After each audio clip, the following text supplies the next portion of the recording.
A continuación dialogaremos sobre abscesos hepáticos piógenos. El absceso hepático es una colección encapsulada de material purulento dentro del parénquima hepático. Puede estar infectado por microorganismos bacterianos, fúngicos y o parasitarios. Es una condición de difícil diagnóstico y en Occidente la mayoría de los abscesos hepáticos están infectados con bacterias. En esta conferencia nos centraremos en los abscesos hepáticos bacterianos. A principios de 1900 la causa más común era la pileflebitis secundaria apendicitis. Actualmente las principales noxas son la enfermedad biliar y la causa criptogénica. En las últimas décadas, de la mano con un incremento en los casos de patología oncológica, ha habido un aumento en la incidencia de abscesos hepáticos asociados con malignidad.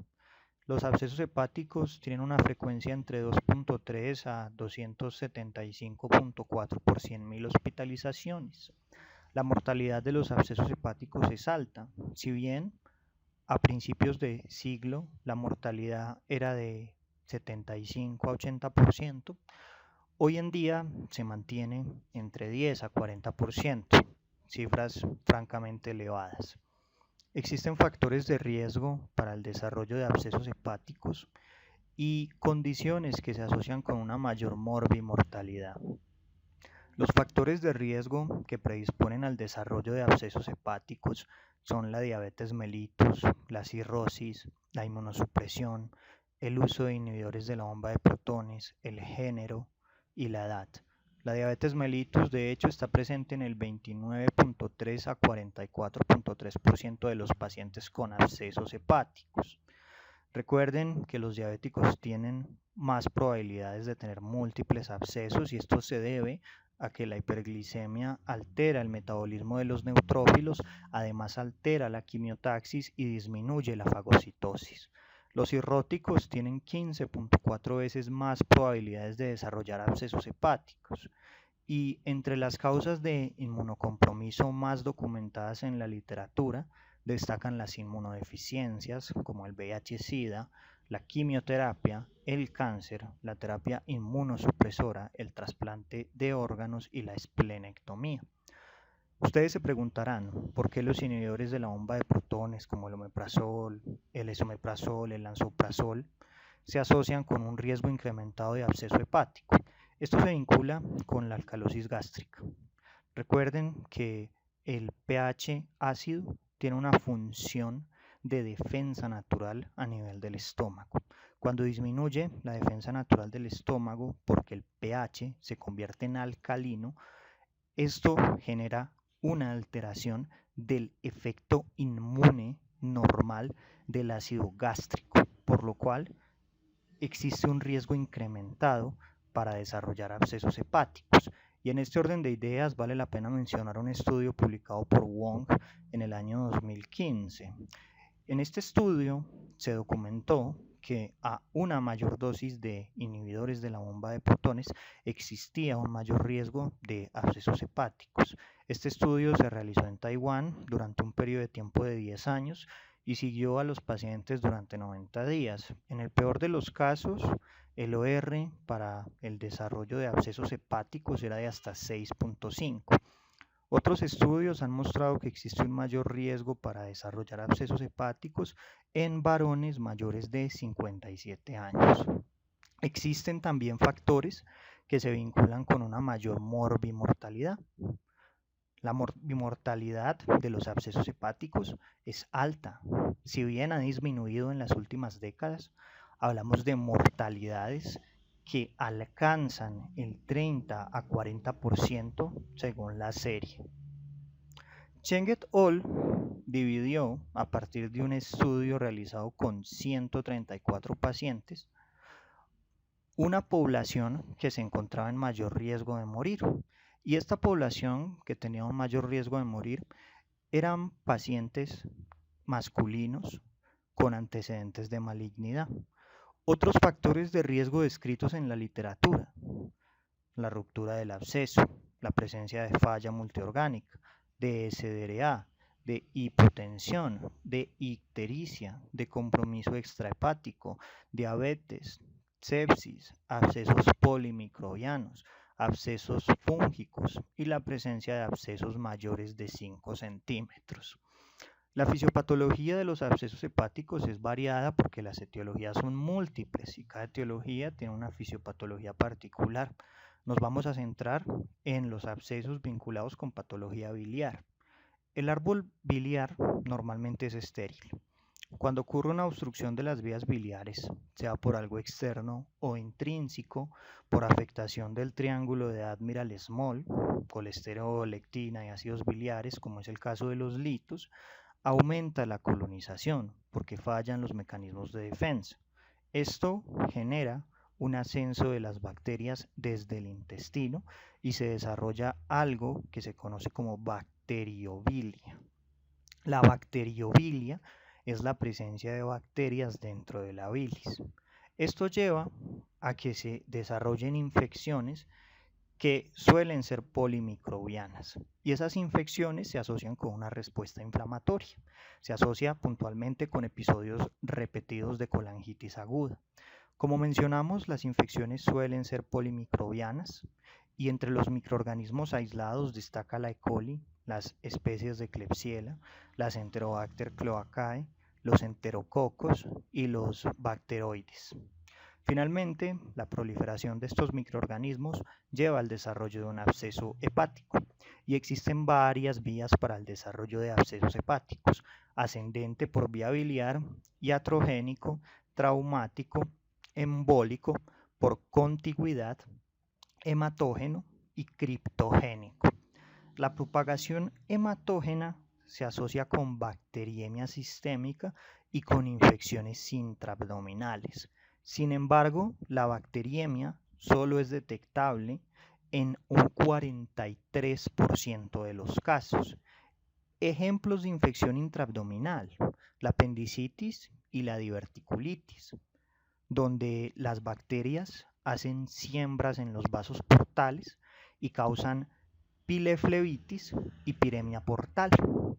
Vale la pena mencionar un estudio realizado por Sai y colaboradores, lo podemos ver referenciado en pantalla, un estudio que se realizó con 54.147 pacientes con enfermedad diverticular, diverticulosis y diverticulitis, para ser puntuales, y 216.588 controles.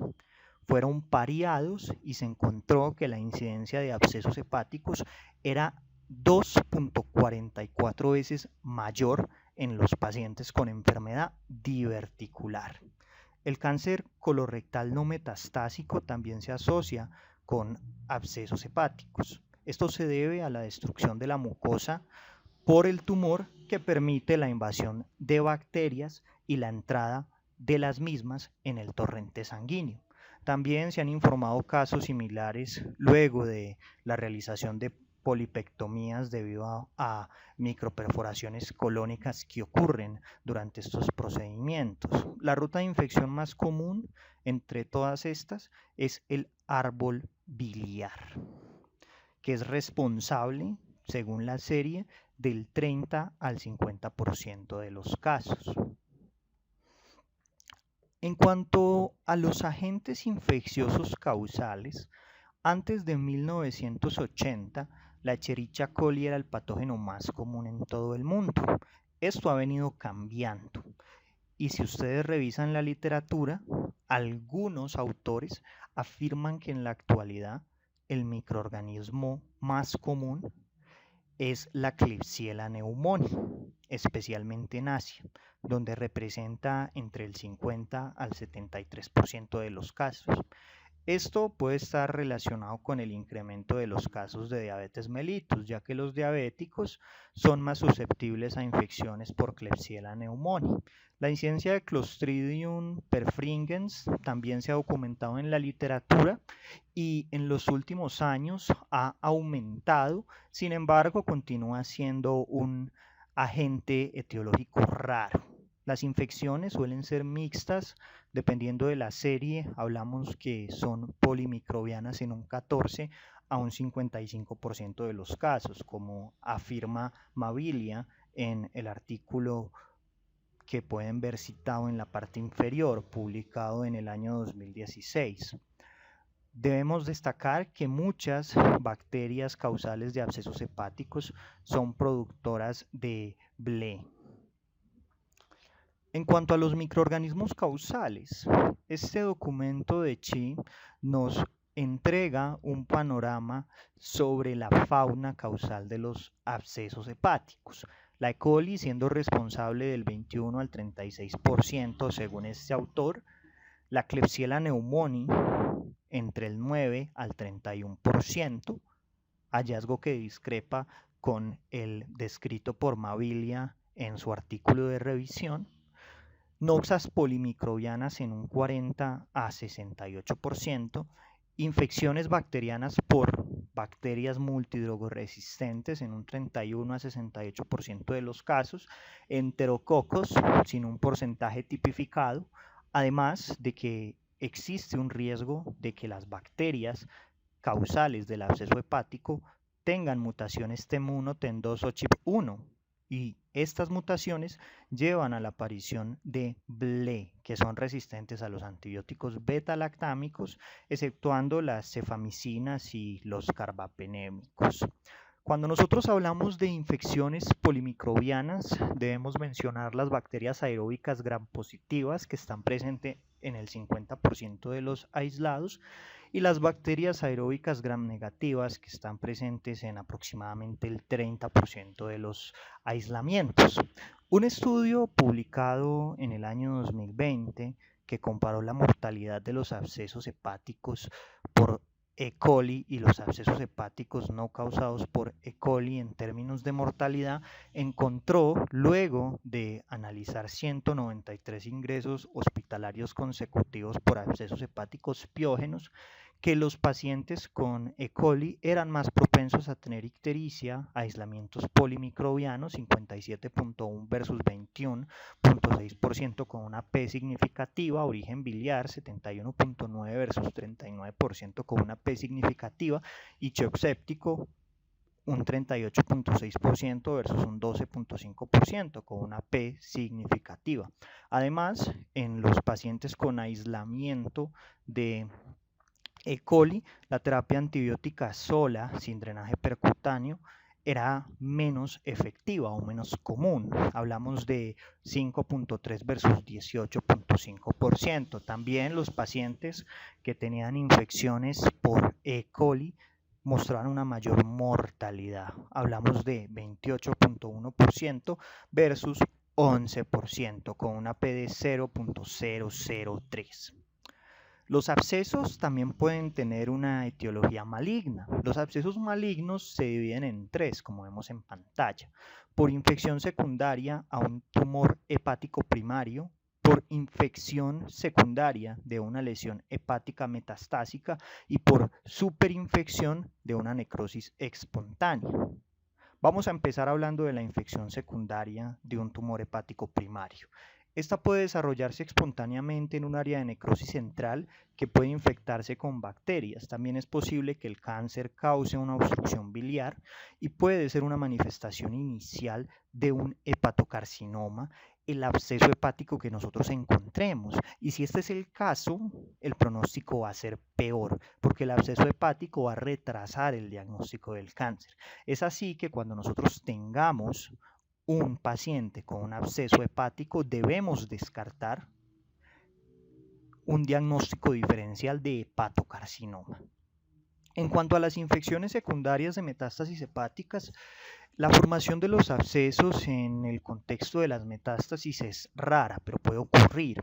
Hay una revisión de 1.262 casos procedentes de 32 estudios diferentes que encontró que solo el 3% de los abscesos hepáticos se asociaban con metástasis hepáticas. Los cánceres que se asocian con abscesos hepáticos metastásicos son algunos como el melanoma metastásico, el cáncer de recto, el cáncer de colon, el carcinoma de esófago, el cáncer de páncreas, entre otros. Y finalmente, cuando nosotros hablamos de la superinfección de la necrosis espontánea, debemos hablar sobre la quimioterapia transarterial y la ablación por radiofrecuencia. Estos procedimientos inducen la necrosis del tumor y del tejido hepático contiguo, y esas áreas de necrosis pueden dar origen a una infección. La incidencia de este tipo de abscesos en la radioterapia va de 0 a 1,4% y en la quimioterapia de 0,1 a 0,7%. En los pacientes que tienen anastomosis enterobiliares preexistentes que estén recibiendo un tratamiento con radioterapia, el riesgo aumenta muchísimo. Hablamos de que el riesgo aumenta en un 86%.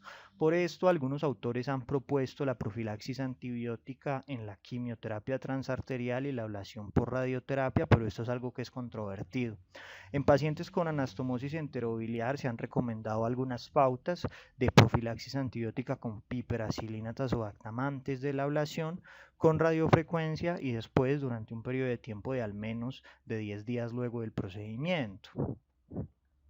También debemos mencionar los abscesos iatrogénicos. Se han asociado varios procedimientos con el desarrollo de abscesos hepáticos.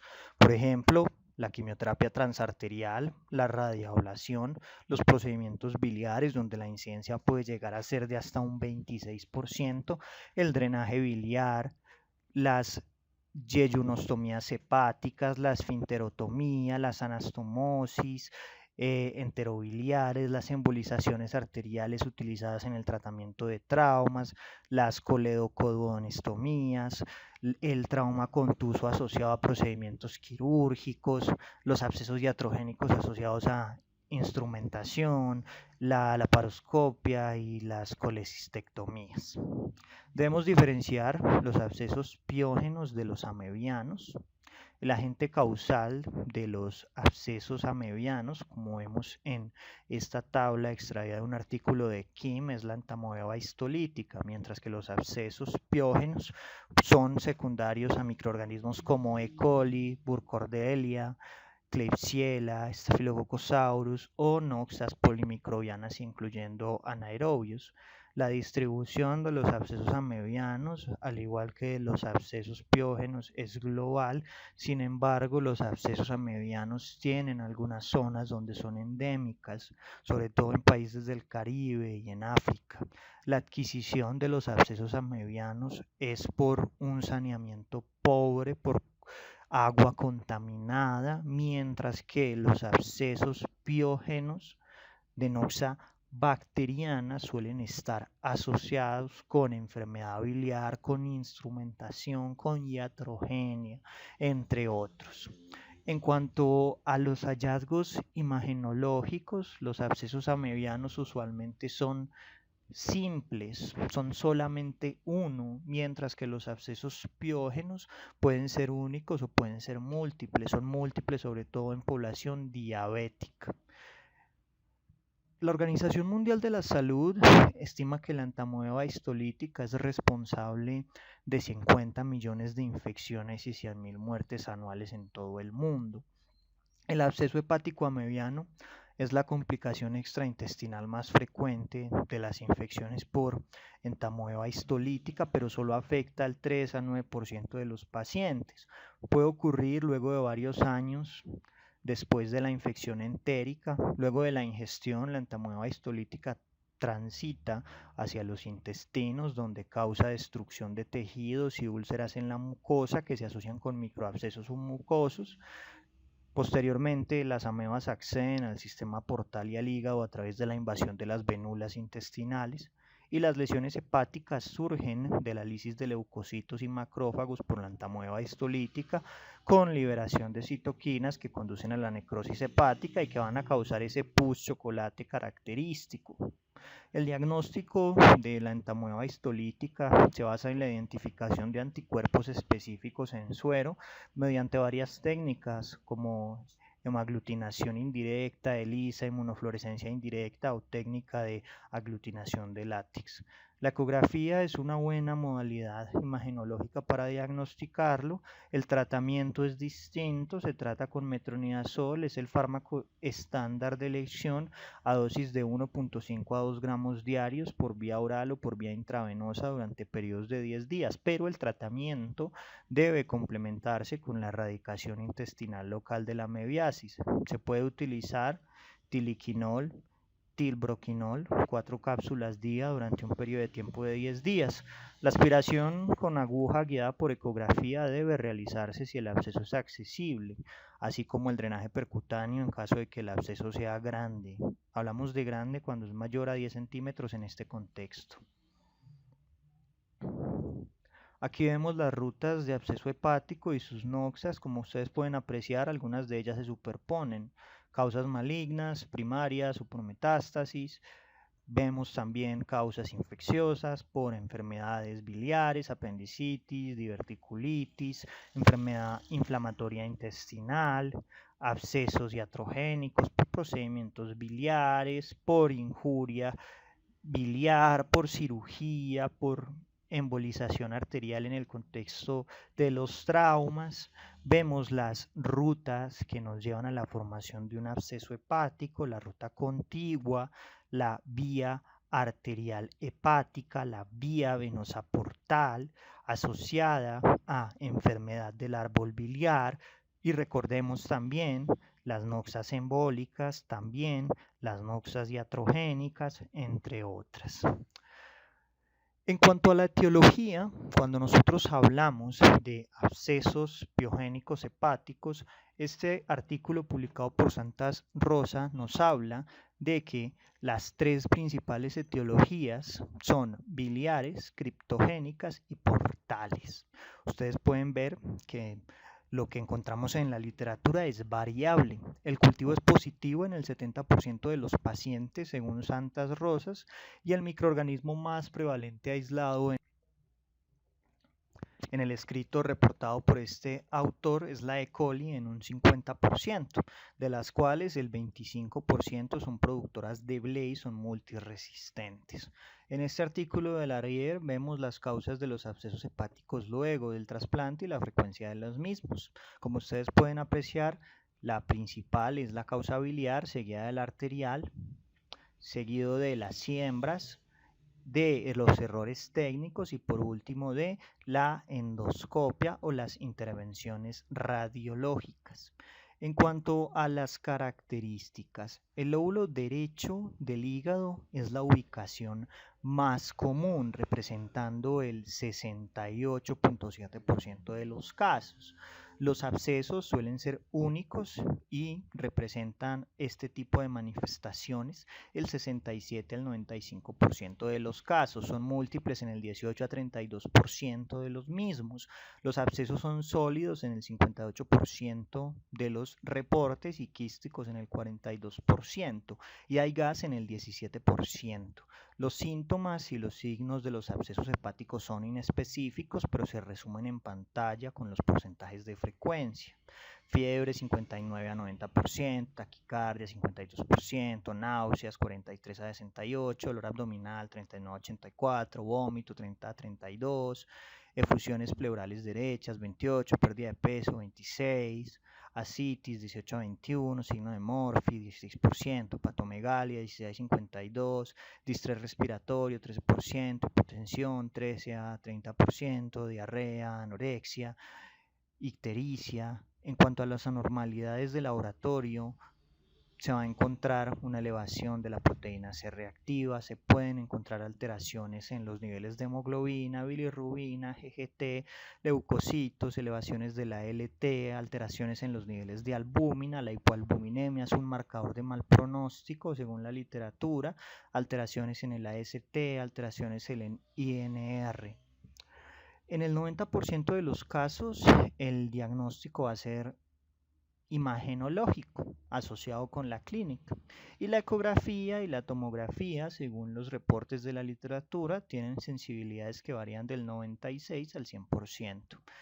Cuando nosotros vemos imágenes ecográficas, los abscesos hepáticos suelen ser hipoecoicos y pueden tener grados variables de ecogenicidades internas. Pueden tener septos y en ocasiones tiene gas en hasta el 17% de los casos.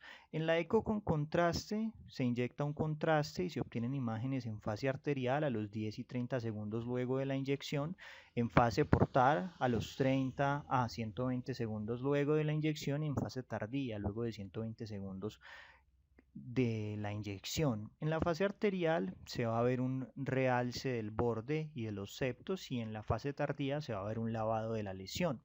La ecografía también sirve como guía para obtener muestras y determinar los microorganismos responsables. También facilita el drenaje percutáneo, que vamos a hablar de él más adelante. Si la ecografía no es diagnóstica, se usa la TAC o la resonancia magnética.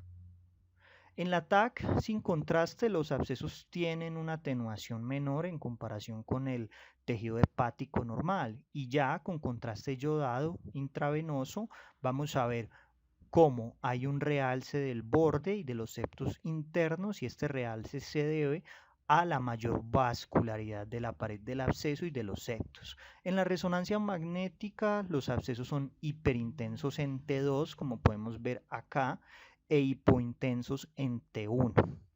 Cuando se utiliza medios de contraste, puntualmente luego de administrar gadolinio, los abscesos van a mostrar un realce similar a los observados en la tomografía axial computarizada.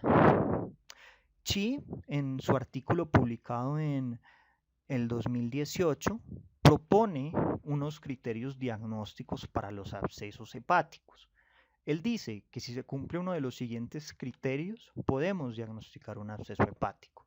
El primer criterio es un drenaje de abscesos en una o más cavidades intrahepáticas mediante aspiración guiada por imágenes. El segundo son uno o más abscesos hepáticos encontrados durante una operación y el tercero son uno o más lesiones inflamatorias hepáticas sólidas o pequeños abscesos demostrados por imágenes en conjunto con la presencia de síntomas y signos de infección y recuperación de microorganismos apropiados de cultivos sanguíneos o un enfoque inflamatorio agudo patológico observado en la biopsia hepática y resolución de las lesiones luego de la administración de antibacterianos.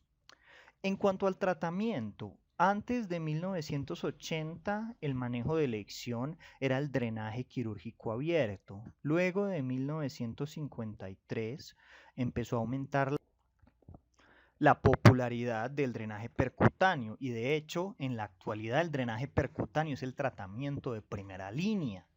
Esto a partir de una publicación de McFadden que pueden ver en pantalla y colaboradores que se publicó en el año 1953, en febrero.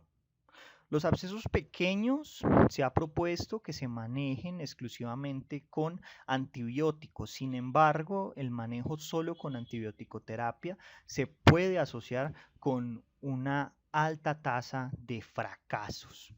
Vamos a hablar entonces de las virtudes de cada uno de los distintos manejos y sus indicaciones particulares. Empezamos con los antibióticos. Los antibióticos siempre deberían utilizarse y en algunas situaciones particulares, por ejemplo en abscesos con diámetros menores de 3 a 5 centímetros o en abscesos localizados en posiciones complejas como el lóbulo caudado, se puede contemplar la utilización solo de manejo médico. La antibiótico-terapia debe comenzar una vez se identifique el microorganismo causal. Los pacientes son tratados con antibióticos intravenosos y luego con un curso de antibióticos orales. La duración para el tratamiento endovenoso es de 3 semanas más un periodo de tiempo de 1 a 2 meses de tratamiento oral. Y la duración del tratamiento va a depender de la evolución de las imágenes de ultrasonido, la resolución de la fiebre, la yugulación del proceso inflamatorio, por ejemplo, de la leucocitosis y la disminución de los reactantes. Se debe dar cobertura antibiótica empírica para bacilos gram negativos, cocos gram positivos y bacterias anaeróbicas.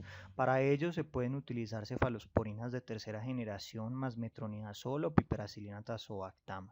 En cuanto al drenaje percutáneo, el drenaje percutáneo es el tratamiento de primera línea o de elección.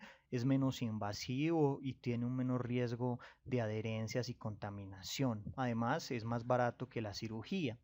Pueden drenarse mediante aspiración con aguja o mediante la inserción de un catéter pigtail bajo guía de ultrasonido o tomografía. El catéter pigtail ha demostrado en los estudios tener mejores resultados en relación con la aspiración única del contenido del absceso. Para la aspiración percutánea con aguja, se introduce una aguja de calibre 16 a 18 en la cavidad del absceso y se aspira su contenido hasta que se evacúe. Y en el drenaje con pigtail se introduce un pigtail calibre 8 a 14 en la lesión y se deja drenando por gravedad hasta que el absceso esté vacío. La literatura, como les comentaba, tiende a favorecer el pigtail sobre el drenaje percutáneo con aguja.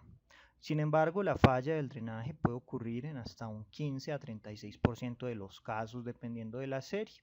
Y el tratamiento quirúrgico, que antes de los 80 era el tratamiento de elección, actualmente se deja para condiciones como ruptura del absceso, peritonitis, abscesos en una zona anatómica difícil o pacientes con comorbilidades que requieran manejo quirúrgico. El manejo quirúrgico también puede estar indicado para abscesos con diámetros mayores a 3 o 5 centímetros. En las últimas décadas el manejo quirúrgico ha disminuido.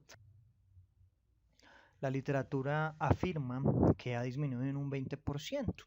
En cuanto a las estrategias de manejo y la tasa de éxitos, vemos varios estudios en pantalla que van desde 1996 hasta el 2011.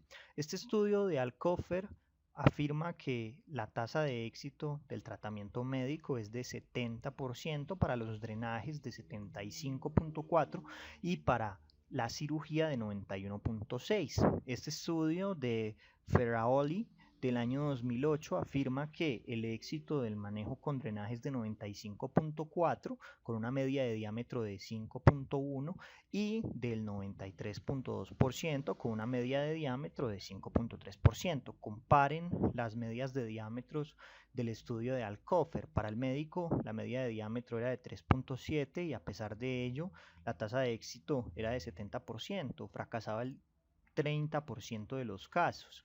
Y para el manejo radiológico y quirúrgico, las medias eran más grandes, 8.7 y 9.14 centímetros, respectivamente. Este estudio de Hope afirma que el éxito del tratamiento médico en los abscesos menores de 3 centímetros es del 100% con una N pequeña. Para los abscesos con un diámetro mayores a 3 centímetros, estamos hablando de que el drenaje tiene un éxito de aproximadamente el 83% cuando son uniloculares, pero cuando son multiloculares mayores a 3 centímetros, el éxito disminuye hasta un 33%. El manejo quirúrgico tuvo un éxito del 100% para los abscesos con diámetros mayores de 3 multiloculares. Este estudio de Tang del año 2005 afirma que el éxito del tratamiento guiado por radiología intervencionista es de hasta 72.2% para diámetros mayores de 5 y el manejo quirúrgico para diámetros mayores de 5 tiene un éxito del 93.8%. Finalmente tenemos este estudio con 176 personas publicado en 1996 por el equipo de Bamberg que afirma que el éxito del tratamiento médico es de 81.2%. La literatura es variada. Vale la pena mencionar este estudio de Pang et al. que reportó que la hipoalbuminemia es un factor de riesgo significativo para el fracaso de drenaje percutáneo. Esto es algo muy útil a tener en cuenta en el contexto de la unidad de cuidados intensivos, donde los pacientes en una proporción significativa cursan con hipoalbuminemia concomitante. La razón de este aumento en el riesgo no es totalmente conocida, tal vez esté asociado con el hecho de que la hipoalbuminemia se asocia con sepsis más grave. En cuanto a complicaciones, se ha informado que el 15.7% de los pacientes desarrolla complicaciones a raíz de un absceso hepático.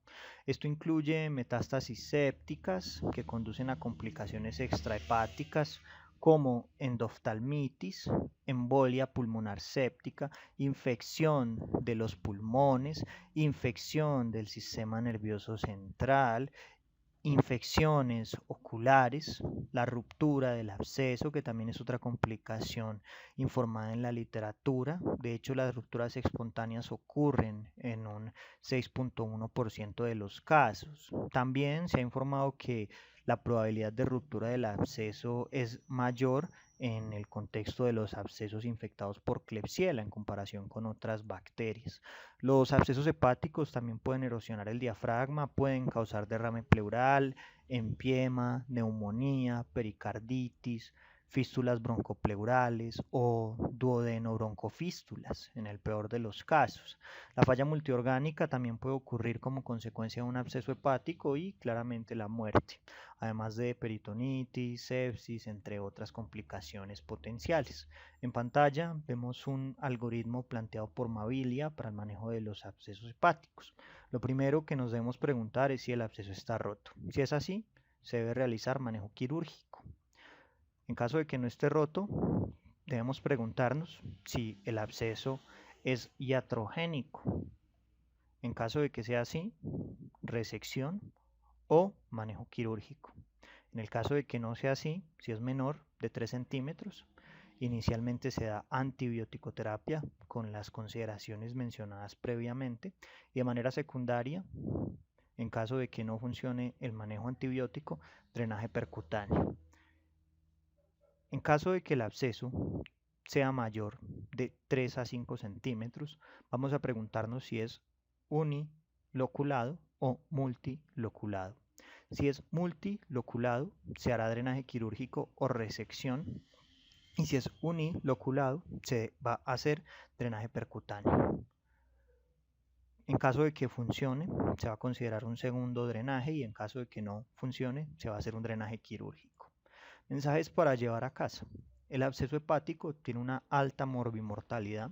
En Occidente predominan los abscesos bacterianos. Pese a la importancia de una identificación precoz, el diagnóstico suele ser luego de una semana de presentar los signos. Los abscesos hepáticos pueden ser la primera manifestación de un cáncer y en este contexto tienen un pronóstico sombrío. Y por último, existen factores de riesgo y condiciones que aumentan la morbimortalidad. Dependiendo de las características del absceso, el manejo va a consistir en antibiótico terapia, drenaje percutáneo o cirugía. La duración del manejo antibiótico debe contemplar una fase endovenosa durante 3 semanas y una fase oral de hasta 2 meses.